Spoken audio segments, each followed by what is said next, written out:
Good morning बच्चों। सबसे पहले तो मैथ्स के लिए आप हमारे यूट्यूब चैनल मैजिक कॉन्सेप्ट आप मैथ को जरूर सब्सक्राइब करिएगा, जिससे आपको मैथ की बेहतर वीडियोस मिल सके और आप आसान तरीके से मैथ को सीख सकें। तो बच्चों हम लोग बात करते हैं क्लास 11 का चैप्टर है सेट थ्योरी, जिसको अभी मैं पिछली वीडियोज में मैंने बताया था सेट क्या होता है, इसके टाइप्स क्या होते हैं। और आज आगे बढ़ते हैं। उसमें एक पार्ट होता है समष्टि समुच्चय, यूनिवर्सल सेट। यूनिवर्स का मतलब आप लोग समझते हैं जिसमें सब कुछ समाहित हो जाए, सबसे बड़ा हो, ठीक है, जिसके अंदर समाहित हो जाए। जैसे हमने क्या किया, हमारे पास बहुत सारे नंबर्स हैं, 1 2 3 4 डॉट डॉट नेचुरल प्राकृतिक संख्याएं होती है ना, 1 2 3 4 5 डॉट डॉट इनफाइनाइट तक। उसमें से कुछ संख्या ली हमने 1 2 3 4 5। तो ये जो है सारी की सारी किसके अंदर है, n के अंदर है ना। तो वो n जो है हमारा क्या है, समष्टि समुच्चय। यही कहा गया है यदि किसी निश्चित संदर्भ में दिए हुए समस्त समुच्चय एक निश्चित समुच्चय के उप समुच्चय हो, तो इस निश्चित समुच्चय को समष्टि समुच्चय कहते हैं और इसे U से प्रदर्शित करते हैं। जैसे हमने अंग्रेजी वर्णमाला लिया कि अक्षर कौन कौन से A B C D E F I dot dot X Y Z तक होते हैं। उसमें से हमने एक सेट बना लिया, स्वरों का समुच्चय क्या हुआ, A E I O U। ये सारे के सारे अवयव किसके अंदर है, इसके अंदर है ना। तो स्वरों के समुच्चय का जो ये वाला सेट, ये सेट है हमारा समुच्चय है, वो क्या होगा, यूनिवर्सल सेट हो जाएगा। मतलब स्वरों के समुच्चय के लिए ये जो है ये क्या है, समष्टि समुच्चय। और भी एग्जाम्पल की बात कर लेते हैं। यहाँ पे मैं आपको और बता देता हूँ एग्जाम्पल। जैसे हमने लिया कोई सेट ले लिया n हमारा क्या होता है 1 2 3 4 5 डॉट डॉट इनफाइनाइट जाते हैं। इसी में हमने a ले लिया 2 4 6 8 डॉट डॉट, मतलब सम संख्याओं का समुच्चय। ये क्या है, सम संख्या। और सारी की सारी ये सम संख्याएं किसके अंदर चली जाएंगी, n के अंदर जाएंगी कि नहीं जाएंगी। तो इसका मतलब जो सम संख्याओं का जो समुच्चय है वो इसका क्या हुआ, उप समुच्चय हुआ। मतलब इसमें समय तो ये हमारा क्या हुआ, यूनिवर्सल सेट। किसके लिए, ए के लिए, ठीक है ना। तो ये हो गया यूनिवर्सल सेट, मतलब सबसे बड़ा जिसके अंदर सभी समाहित हो जाए वो हमारा कहलाता है समष्टि समुच्चय। अब बात करते हैं घात समुच्चय की। अब ये घात समुच्चय क्या होता है, घात समुच्चय सिंपल भाषा में समझ लो, कोई भी समुच्चय है, कोई भी सेट दिया गया उसके हम लोग उप समुच्चय निकालेंगे और जितने भी उप समुच्चय मिलेंगे उनको एक सेट के अंदर रख दें, तो वो बन जाता है घात समुच्चय। इसको बोलते हैं पावर सेट। क्या बोलते हैं, पावर सेट। ओके। तो जो मान लिया हमारे पास समुच्चय ए है, कि सभी उप समुच्चयों को ए का घात समुच्चय, उप समुच्चयों का समुच्चय को क्या कहेंगे, ए का घात समुच्चय कहते हैं। इसे पावर सेट ऑफ ए, इसको कैसे पढ़ते हैं, पावर सेट ऑफ ए। इसको क्या बोलेंगे, पी ऑफ ए को पावर सेट ऑफ ए से द्वारा प्रदर्शित किया जाता है। पावर सेट ऑफ ए का मतलब x such that x belongs subset are equal to a। तो x belongs to power set of a implies x belongs to x subset are equal to a। ठीक है, इस टाइप से इसकी परिभाषा हो गई है प्रतीकात्मक रूप से। इसको आप लोग लर्न कर लीजिएगा, ये हम लोग क्वेश्चंस में यूज करेंगे, थ्योरम्स में यूज करेंगे। अब यहाँ पे बात करते हैं पावर सेट निकालते कैसे। ठीक, एक पावर सेट आपको हम निकाल के बताते हैं। एक एग्जांपल ले लेते हैं।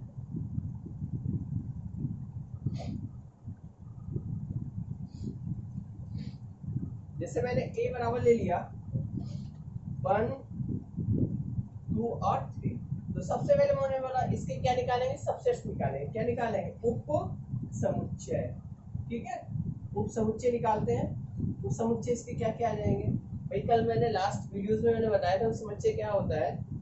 सबसे पहले तो 5 लिखते हैं, ठीक, फिर एक अवयव लिखते हैं, एक एक करके अवयव लिखते हैं 1 2 3, फिर दो दो करके लिखते हैं 1 2, फिर 2 3 और 1 3, फिर पूरा का जो समुच्चय होता है उसको भी लिख देते हैं 1 2 3। कितने मिले, 1 2 3 4 5 6 7 8 मिल गए। मतलब 2 की पावर n, मतलब उप समुच्चयों की संख्या क्या होती है, 2 की पावर n होती है। तो 2 की पावर 3 करोगे क्या आ जाएगा, 8 आएगा। 8 मिल गए, उप समुच्चय मिल गए। अब इसका क्या बनाना है आपको, पावर सेट। अगर पावर सेट ऑफ ए लिखना हो तो हमने क्या बोला, जो भी उप समुच्चय है उनको समुच्चय के अंदर रख देते हैं।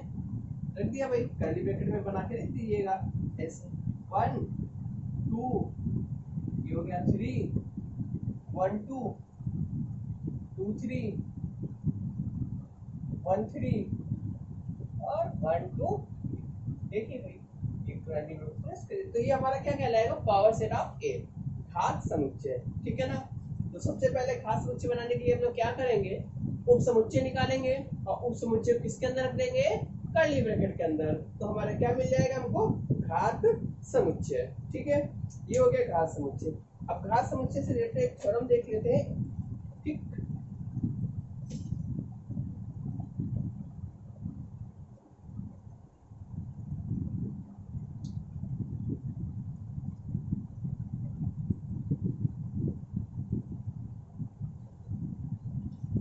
एक थ्योरम है,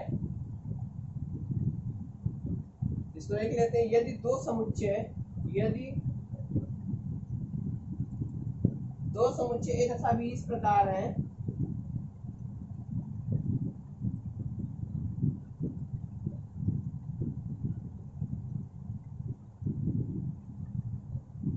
इस प्रकार है कि A is subset are equal to B, implies कह रहा है power set of A is a subset of power set of B। मतलब A अगर B का सबसेट है तो हमको दिखाना है जो हमारा पावर सेट ऑफ A है वो भी किसका सबसेट होगा, पावर सेट ऑफ B का। ठीक है, चलिए भाई प्रूफ कर लेते हैं। प्रूफ लेट कर लेते हैं, कोई भी एलिमेंट ले लेते हैं, x belongs to power set of A। Okay, अब वही देखिए, अगर x power set of A में है तो x किस में होगा, A में भी होना चाहिए ना, क्योंकि A के अवयवी पावर सेट में हम लोग लिखते हैं, A के उपसमुच्चय बनाते हैं। अब उपसमुच्चय को ही किसके अंदर रखते हैं, कर्ली ब्रैकेट समुच्चय के अंदर, तब वो क्या बनता है, पावर सेट ऑफ A। मतलब x किस में भी होगा, x इस सबसेट किसका होगा, A का होगा कि नहीं होगा, क्यों भाई होगा। बट ऊपर देखो क्या दिया गया, A subset or equal to किसके है, B का। मतलब A किसका सबसेट है, B का। तो हम लोग यहाँ पे A के स्थान पे क्या रख सकते हैं, B रख सकते हैं। तो क्या लिखेंगे, x is the subset or equal to किसका हो जाएगा, ठीक। अब सब x अगर सबसेट B का है तो पावर सेट का भी तो हो सकता है भाई, क्योंकि x जो था किसमें था, पावर सेट ऑफ A में। फिर x अगर पावर सेट ऑफ A में था तो A का भी अवयव होगा कि नहीं होगा, सबसेट होगा। और फिर अब A सबसेट B का ये है ही, तो इसका मतलब x किससे पहुंच जाएगा, B में। और ये इधर से x किससे बिलोंग कर जाएगा बताइए, पावर सेट ऑफ B। ठीक है ना। तो यहाँ से क्या निकला है, x हम किस में लेके चले थे, पावर सेट ऑफ A में, पहुंच किस में गया, x belongs to power set of B में। मतलब पावर सेट ऑफ A में लेके चले, पहुंच गया पावर सेट ऑफ B में। इसका मतलब क्या हो गया, power set of A is a subset or equal to power set of B। Okay, इस प्रकार। ठीक, तो हमने क्या करेंगे, पहले एक एलिमेंट ले लें x power set of A में, पावर सेट ऑफ A में तो वो A का भी अवयव होगा या A का सबसेट होगा कि नहीं होगा। फिर A सबसेट B का है तो A के स्थान पे हम लोग B रख देंगे। अब B में तो पावर सेट ऑफ B में भी होगा, तो x हमने पावर सेट A में आ गया और x किस में आ गया, पावर सेट ऑफ B में। इसका मतलब ये पावर सेट ऑफ सबसेट किसका आ गया, पावर सेट ऑफ B का। ठीक, अब बात करते हैं अंतराल क्या होता है, इंटरवल इसको बोलते हैं। इसको थोड़ा सा समझिएगा।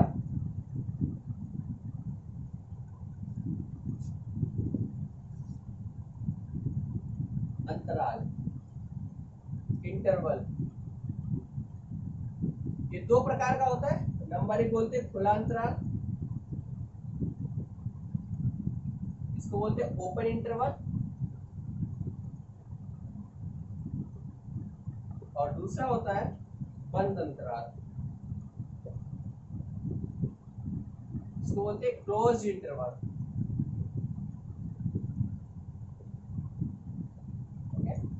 Close interval. तो सबसे पहले हम लोग बात करते हैं ओपन इंटरवल की। किसकी, ओपन इंटरवल मतलब खुला अंतराल। ओपन इंटरवल क्या होता है भाई, यदि a एवं b दो वास्तविक संख्या इस प्रकार है कि a लेस देन b, वास्तविक संख्याओं का समुच्चय x such that a less than x less than b, मतलब ओपन का मतलब होता है कि उस बिंदु तक से पहले वाला बिंदु, ठीक है ना। तो इसकी परिभाषा कैसे लिखेंगे, यदि a एवं b दो वास्तविक संख्याएं इस प्रकार है कि a लेस देन b, तब वास्तविक संख्याओं का समुच्चय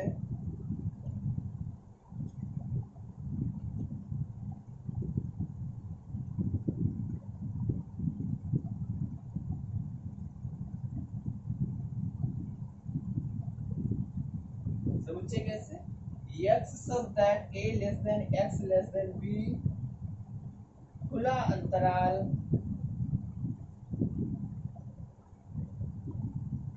कहलाता है। इसे छोटे कोष्ठक में a, b से प्रदर्शित करते हैं। इसमें करते हैं छोटे कोष्ठक में, ठीक। अब इसको लिखते कैसे हैं, प्रतीकात्मक भाषा में,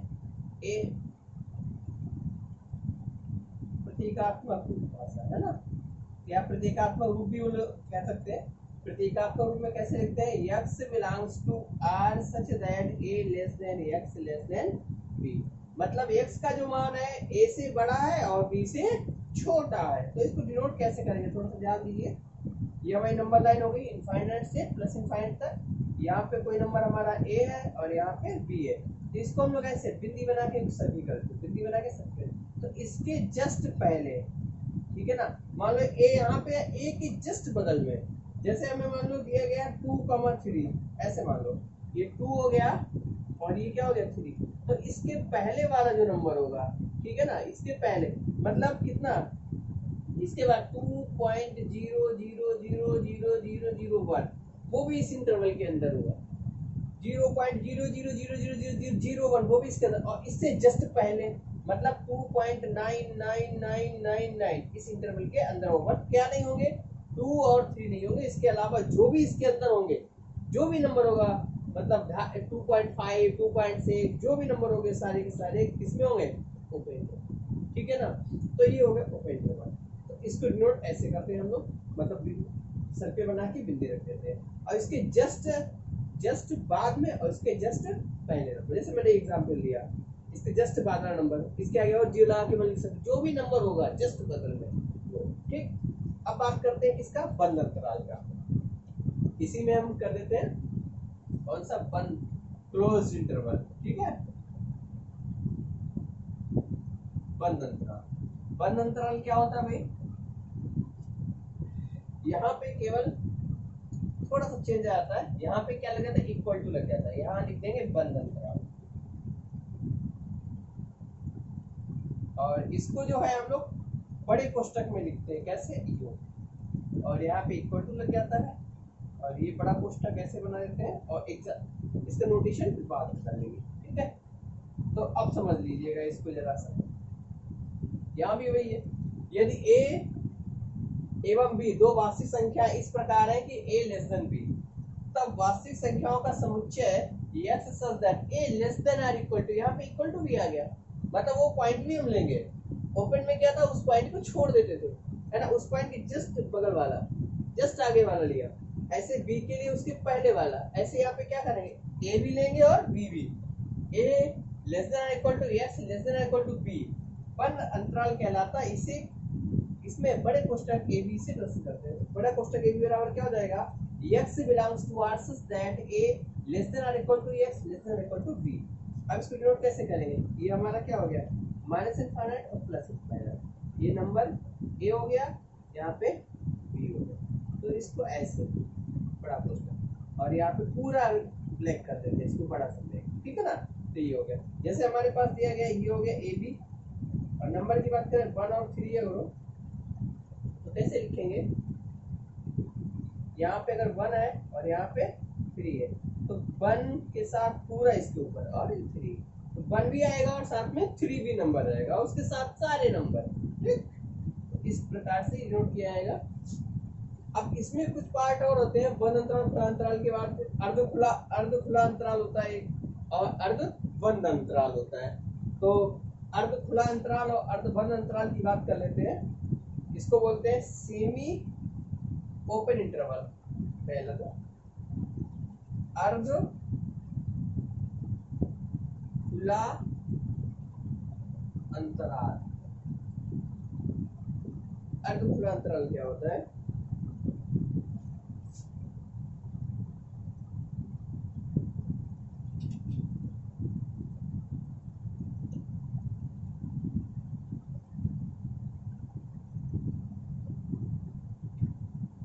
इसको यहाँ पे लिख देते हैं अर्ध खुला। ठीक है, वही परिभाषा सेम रहेगा। अर्ध खुला अंतराल मतलब सेमी ओपन इंटरवल। यदि ए एवं बी दो वास्तविक संख्या इस प्रकार है कि a लेस देन b, तब वास्तविक संख्याओं का समुच्चय x such that a less than x less than equal to b अर्ध खुला अंतराल कहलाता है। इसे इधर कैसा रहेगा? ओपन रहेगा, इधर पे क्लोज, मतलब इधर छोटा कोष्ठक इधर बड़ा कोष्ठक। ठीक है ना? अर्ध खुले का मतलब पहला ओपन बाद वाला क्लोज। ठीक, तो इसको कैसे नोट करेंगे? मतलब यहाँ पे हम लोग ऐसे बनाएंगे सर्किल और ऐसे लगा देंगे और इधर पे तो बड़ा वाला बना रहेगा ऐसे। तो ये ए हो गया और ये बी हो गया।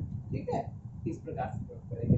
तो ये आ गया हमारा कौन सा? अर्ध खुला अंतराल। ठीक, अब बात करते हैं अर्ध बंद अंतराल क्या हो जाएगा? अर्ध बंद अंतराल। बंद अंतराल में क्या होगा भाई? पहले बंद हो जाएगा, ठीक है ना? तो लेफ्ट में बंद कर देंगे तो इधर तो ये क्लोज इंटरवल हो जाएगा, इधर पे ओपन हो जाएगा। तो यहाँ पे ये लेस रहेगा, ये हो जाएगा। ठीक, तो इसको थोड़ा सा सही कर लेता हूँ। ये आ जाएगा ये यू और ये। ठीक है, तो वही परिभाषा रहेगा। यदि a एवं b दो वास्तविक संख्याएं इस प्रकार है कि a लेस देन b, तब वास्तविक संख्याओं का समुच्चय x such that a less than equal to x less than b अर्ध बंद अंतराल कहलाता है। इसे बड़ा कोष्ठक a और b छोटा कोष्ठक से प्रस्तुत करते हैं। ठीक, इसको इस टाइप से लिखेंगे। मतलब a पर कैसा रहेगा? a पर तो ये कैसा रहेगा? क्लोज रहेगा और b पर ओपन, तो ये छोटा। अरे सर्किल वाला की हो और यहाँ पे डार्क वाला। ठीक है, ठीक, ये तो हो गया हमारा कौन सा? अर्ध बंद अंतराल। तो समझ में आ गया इंटरवल कितने हमने बताए? 4। मेनली दो टाइप्स होते हैं, ओपन इंटरवल और क्लोज इंटरवल। और उसके बाद उसी में दो पार्ट और जाते हैं, बंद अंतराल, अर्ध बंद अंतराल और अर्ध खुला अंतराल। चलो, इट्स क्लियर हो गया होगा। ठीक, आगे बढ़ते हैं। वेन आरेख। वेन आरेख क्या होता है? किसी भी सेट को वेन आरेख डायग्राम द्वारा प्रदर्शित करते हैं हम लोग। यहाँ पे प्रदर्शित कैसे करते हैं वो सीखेंगे।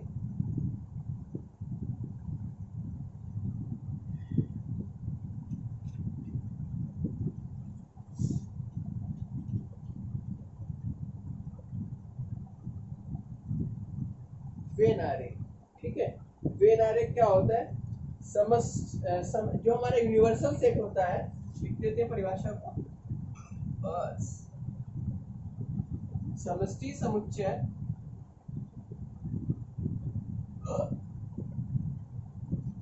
समष्टि समुच्चय को आयताकार क्षेत्र, ठीक, समष्टि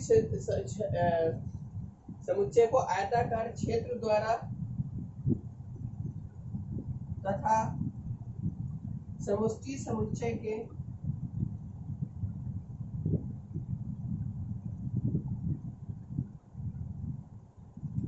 उप समुच्चयों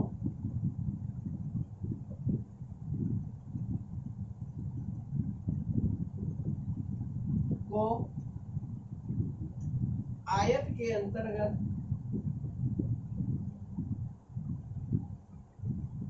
वृत्ताकार क्षेत्रों द्वारा प्रदर्शित करते हैं। अब प्रदर्शित कैसे करते हैं इसको समझ लो।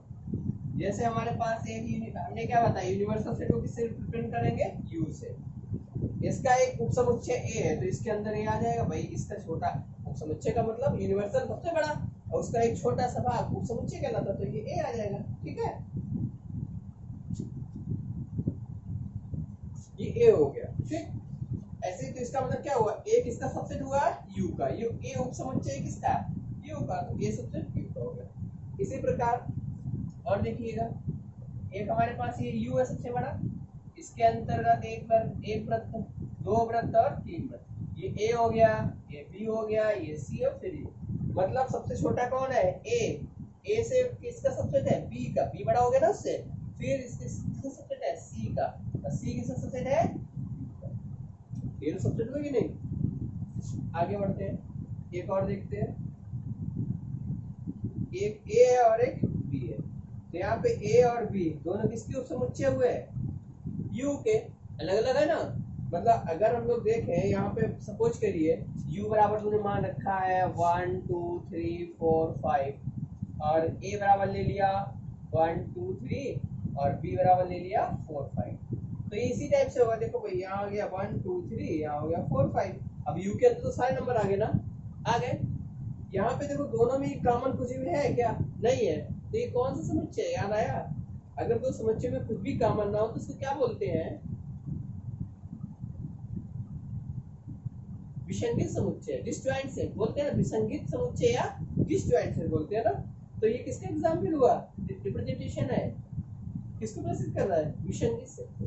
ठीक, और इसी प्रकार से अगर कुछ कॉमन अवयव हो, अगर मान लो हमने यहाँ पे 6 और 7 और ले ले और इधर पे लिख देते हैं कितना, देखो 6 लिख दिया और इधर पे लिख दिया 6 और 7, तो इसका रिप्रेजेंटेशन कैसे हो जाएगा, देखो एक ए हो गया दूसरा बी हो गया, ये यू हुआ। तो यहाँ पे दोनों में कॉमन क्या है, 6 है ना, तो कॉमन वाले पार्ट में 6 लिख दिया, 1 2 3 यहाँ लिख दिया, 4 5 और 7 यहाँ लिख दिया, हमारा ए हो गया और ये क्या है बी। और ठीक है, तो इस प्रकार से ये कौन सा हो गया, कुछ अवयव अवयव जिसमें कॉमन हो, वो पार्ट हो गया ये। ठीक, तो इस प्रकार से व्यवहारिक का निरूपण समझ में आ गया होगा। एक तो ये हो गया, दूसरा वो, तीसरा ये, चौथा ये विसंगत हो गया, ये कॉमन वाला हो गया। इसको एक चीज और बोलते हैं कॉमन वाले में, अभी हम लोग आगे बात करेंगे इंटरसेक्शन की, तो वहां पे डिस्कस करेंगे कॉमन को रिप्रेजेंट कैसे करते हैं।